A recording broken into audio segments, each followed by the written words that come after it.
This is not an ordinary portrait.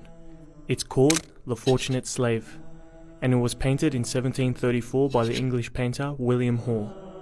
On the surface, it might look like a typical English painting, but what's really special about it is that amongst all the paintings of famous English men and women of the 18th century, this is the very first in which the subject is black.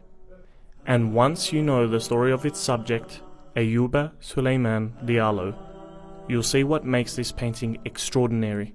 Born and raised in eastern Senegal to a prominent Muslim family, Diallo was known for his great intelligence and memory from a young age. By the time he was 15, he had memorized the entire Quran and familiarized himself with the Maliki school of Islamic law. Unfortunately for Diallo, his life quickly changed, from one of study and scholarship to the horror of slavery.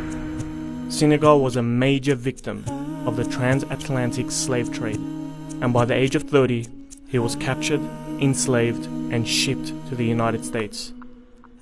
Despite the cruelty and abuse he faced, Diallo remained devoted to his Islamic rituals, going into nearby woods to pray 5 times a day. After a child humiliated him and threw dirt in his face during prayer, Diallo decided to flee the plantation only to be recaptured and imprisoned. Diallo decided to write a letter from prison to his father in Africa.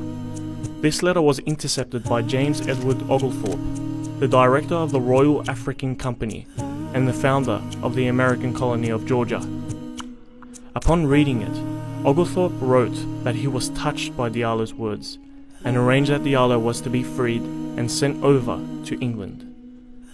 When Diallo arrived in 1733, he was greeted as a free man amongst the people of England. He made friends in the circles of the elite and would often debate with Christian priests and bishops. At a time known for its extreme racial prejudice, people were impressed with his intelligence, monotheistic beliefs, and piety. Diallo was approached by William Hall to paint his now famous portrait.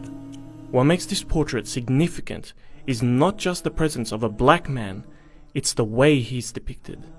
When people of African descent were painted in the 18th century, they were almost always shown in racist and demeaning ways. Facial features were exaggerated unnaturally, and they were never the subject of the painting, usually being reduced to the background as scary and inhuman figures. This portrait was the first to depict an African Muslim ex-slave as not only human but noble.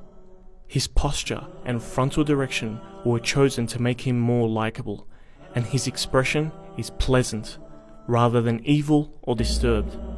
However, what really stands out is the red book hung around his neck. This book is one of 3 Qur'ans Diallo had written purely from memory during his imprisonment.